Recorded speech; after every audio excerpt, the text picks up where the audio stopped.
Okay, my name is Edward Iskenderian. That's Isky for short. In school, they shorten your name if it's a little too long and add a Y to it, Isky.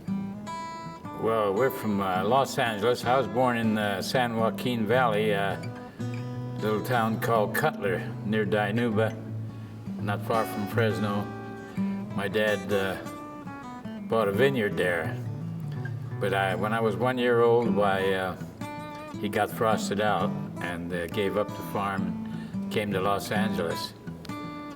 And believe it or not, with his Model T Ford, one day I was playing around at 1 year old in the back, and he backed over my thigh.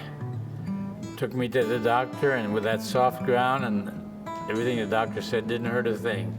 To this day, I don't know which thigh it was, which leg he ran over.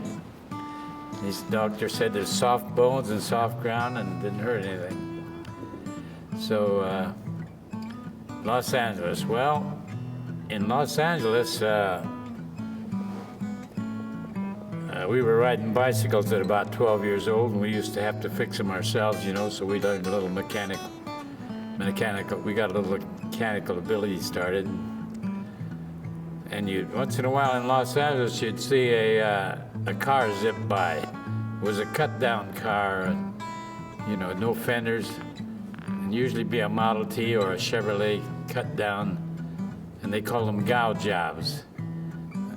And later on, the hot rods. Sometimes they call them hot iron. And gow, I think, came from get up and go, and became gow. Well, later on, we found out if you want to see one of these standing still, why, we know where the guy lives, and we'd go over there and look at the car parked out in front of his house. And he'd come out and tell us about it, how he built it, and so forth. And if you really want to see a lot of these, come up to out to the desert 100 miles from Los Angeles to Murok Dry Lake, and you can see hundreds of them. They come from all different parts of California, and that way you'd get ideas, to how to build one and how the other guys built theirs, and maybe you'd had some ideas of your own. In those days, the junkyards were full of many different kinds of cars, a far better selection now than you have now.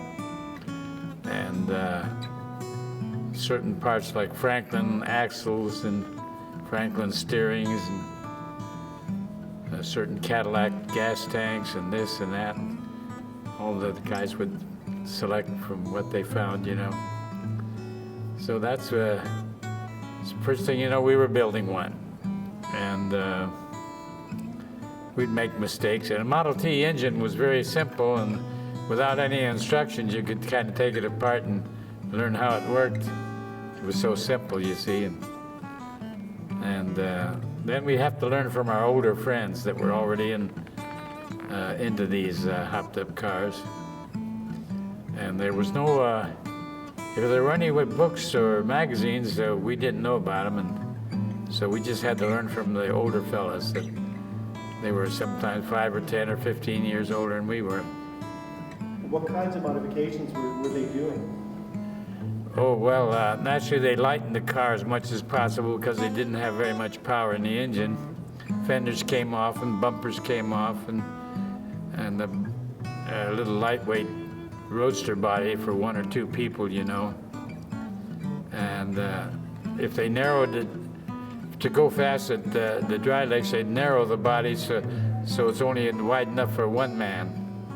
They'd call that a modified.